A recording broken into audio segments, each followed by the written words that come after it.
wonder it's good. Fell out and landed on my toe, and I think it's broken. Kind of like a love chair. Every chair is like a love chair. Yeah. See how easy that was? One side done, one more, and I have a new tablecloth.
How cute these are. They're charger plates.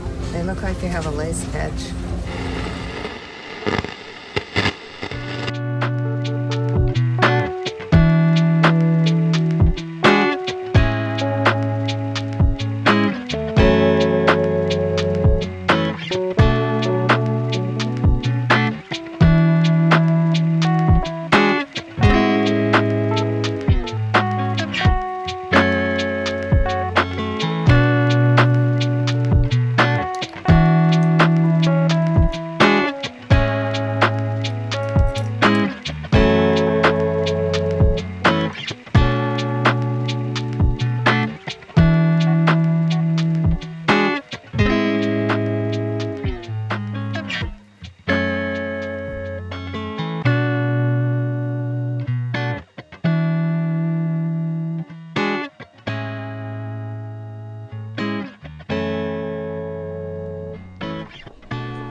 Notice the edges of this is the selvage, is not frayed. So you can hem this if you want, or if your table isn't wide enough, you don't have to. So you really only have to hem the top and the bottom. So, and then that's it. And I don't have to pre-shrink it because it's not gonna be fitted on anything. It's just laying on top of the table. So let's do it. I gotta wear my glasses for this.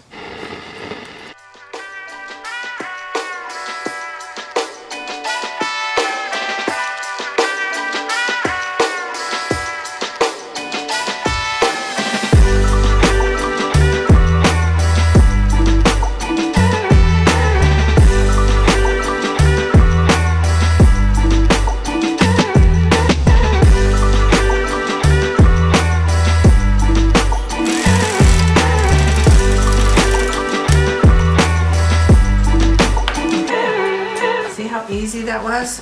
One side done, one more, and I have a new tablecloth.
to make potatoes. So I'm starting by steaming my potatoes. This is a steamer. I usually use red potatoes, but I've used russet potatoes too. You just put a little water in here because they're going to steam. And then you just put the potatoes in and let them steam until they're tender. And then you have to leave the lid on and let them cool before you can peel them, because if you don't, you're going to burn your fingers, which I have done lots of times. The potatoes are cooked. They're still a little hot, so I am holding them in this while I peel them. Peeling them is easy once they're steamed and cooked totally through. So I'll peel all of these, and then I will grate them into this bowl, and then I'll add some other yummy ingredients. Now, if you don't want to do potatoes from scratch, you can buy frozen hash browns, but these turn out better. I'm not sure exactly why, but they do. Okay, my potatoes are all cooled and peeled, and here's a grater. This is a big fat one. I'm gonna grate them on here. This is one I inherited from Bob's mother, so this is super old, but it just works so great. It's just big, so it's easier for me to grate. You don't have to do it on that. So I just grate. They're already soft. I just grate it into here. Oops. And it gets kind of smushed, but that's okay. Doesn't matter. You just grate them all in here. And when I'm done, we're gonna add these other things to it. Just grating the very last of these potatoes. They're very soft, but it doesn't matter. It's okay. And then you can see, look at that. All I have to do is add just a few more things. And I haven't memorized this recipe, so it's right there, and I'm referring to my notes. But it's 2 teaspoons of salt and 2 cans of cream of chicken soup. If you live somewhere you cannot find cream of chicken, you can actually make cream of chicken soup from scratch, and I've done that. It's good.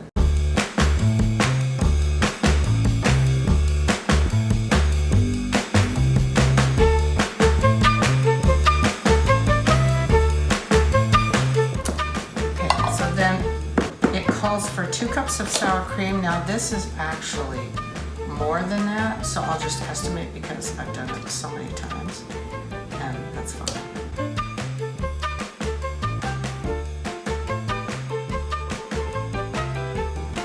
Onion.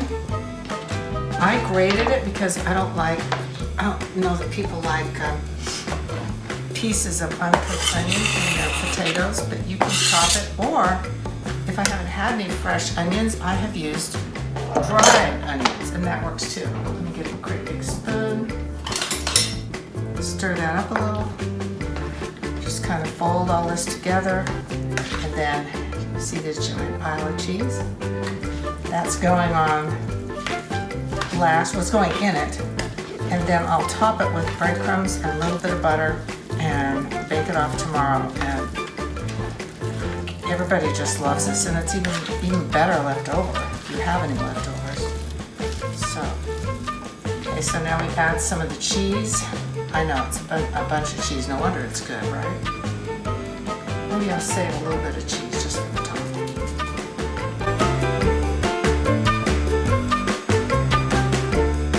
And tomorrow, when I pull this out, that's what makes it seem so easy.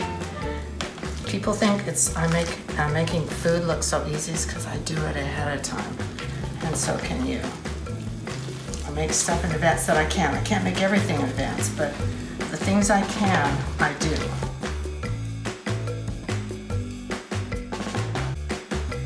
I got this when I was at home in Santa Barbara visiting one time, so I always think of Santa Barbara when I see this dish.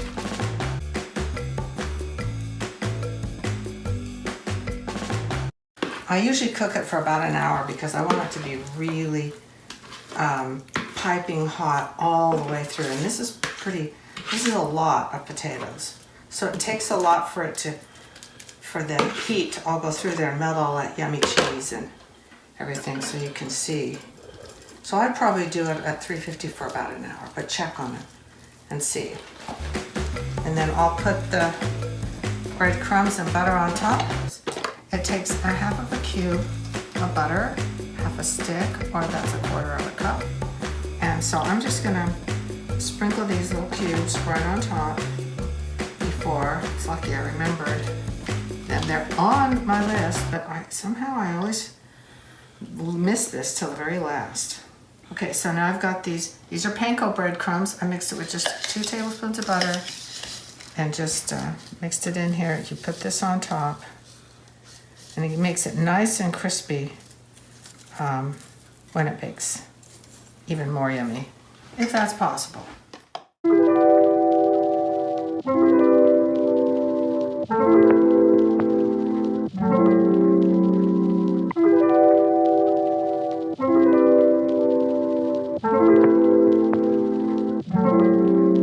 I wanted to see if we could both fit into this chair. Ah, just right. Oh. It's kind of like a love chair. Yeah, me too. It's like a love chair. Yeah.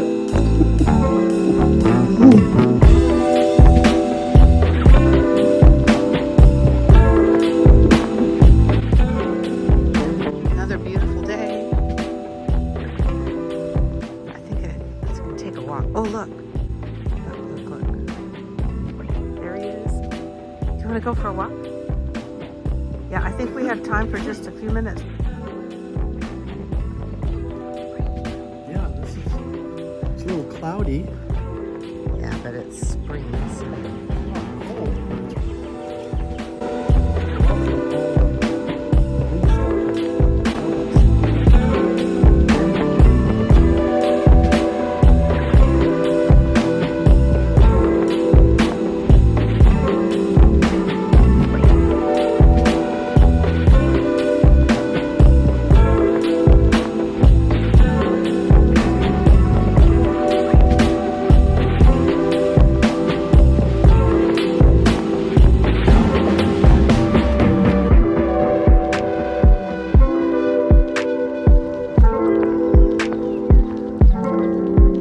I'd like to learn the names of more of these trees. Look at this one. Yeah, what is that? I don't know, but it's pretty. I think it's a pretty shape. And see, the one back there is white blossoms on it.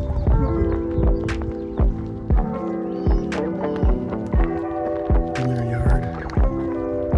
Yeah, it's beautiful. A lot of work. See that little tiny red bud they've got in front? Yeah.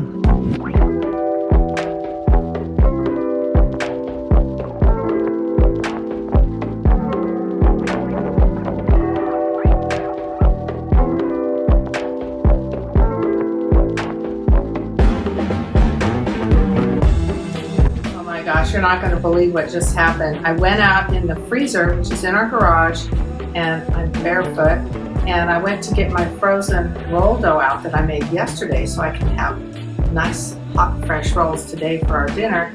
And this, which now looks like is a brick, it's a frozen gravy that was in there, fell out and landed on my toe, and I think it's broken.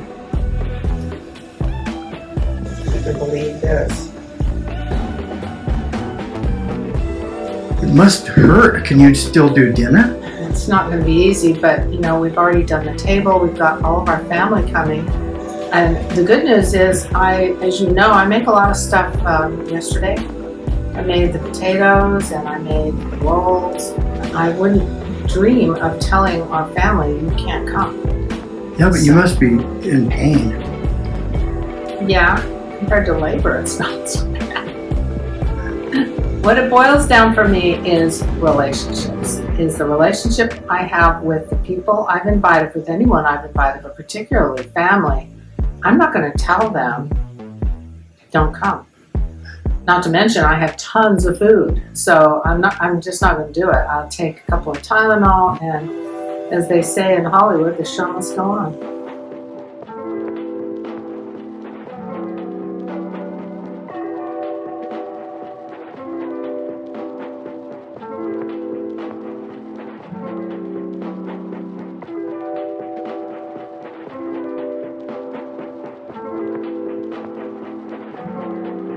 This strawberry pie is absolutely amazing. I love it. Thank you. I noticed you're eating it for lunch. Well, I was afraid you were going to throw it out. You know me pretty well. Yeah. I was thinking how cute it is that our granddaughters are so girly. You're thinking of Vivi? Vivi and all of them. Vivi Valentine. Yeah. Vivi loves sparkly shoes. She loves. Was she watching Cinderella? Or yeah, Cherry was showing her the Disney movie, the animated Cinderella for the first time, and just the way she described it with her when she, the fairy godmother changes her dress into that beautiful princess dress. Mm-hmm. It's just so cute, and it's so charming, and she doesn't even know it. She's really girly. She is really. She is. And one of our other granddaughters, Valentine, she loves pink everywhere. It's so fun to watch her. She's so particular with her room. Everything is all lined up perfectly. Was she the one that had all the pink on, and somebody said, "Can you put any more pink on?" And she says, "Oh, my hat." Oh, that was our niece. That was a niece, but yeah, that's a true story too. It's so cute, and I just love how girls are naturally feminine, and sometimes as they get older, they get kind of influenced by culture. That it's not okay to be feminine. Yeah. Or the boys. I think I've noticed the boys and the girls in our family, they're very masculine, very feminine. And I was thinking, I guess we should encourage that, but I thought, I don't even need to encourage it. You mean the boys are masculine? The boys are very masculine, yeah, and I don't even have to encourage it. No. They just do stuff. They're running all over and sweaty, and the girls are trying to find some pretty shoes or sparkly dress or something, and I don't really have to do anything other than just appreciate it. Yeah, I know. I'm glad. Well, you noticed how everybody, but particularly men, how it's so charming to see little girls' reaction to pretty things, feminine things, princess things. Princess, yeah. I asked a 5-year-old at the hospital the other day what she wanted to be when she grows up, and she said, "A princess." I said, "Oh, okay. Sounds good." I guess it is sort of a profession, but you don't get to go to school for it. Right.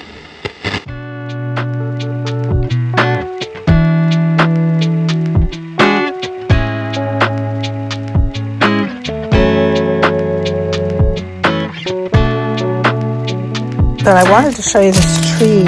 It's my favorite tree in the yard. I've been so interested in it. It's a red bud, and it only flowers with these beautiful purple blossoms once a year in the spring for just a couple of weeks. But I wanted to show you it's kind of hard because of the sun. You can see the blossoms growing up on the branch of this tree. And there's even one kind of here, right in the crevice there in that tree. Aren't they so pretty? But I was looking up these redbud trees. I don't know where they grow in all parts of the world, or even in this country. And I tried to figure out whether it was a male or a female tree. Trees are male and female. And I think it's a male. And the reason is because the main thing, well, at least for me, because I'm no expert, is because the male trees get a lot bigger and the female trees aren't as big. Like this one is really tall, you can see.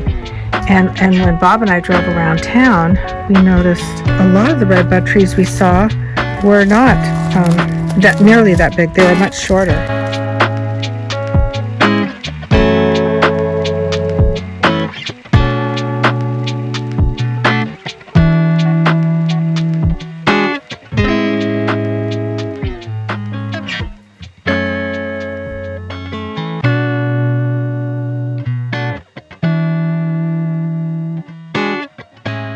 I love hydrangeas, and we planted these late last summer, and so I'm excited about them because their flowers are so beautiful.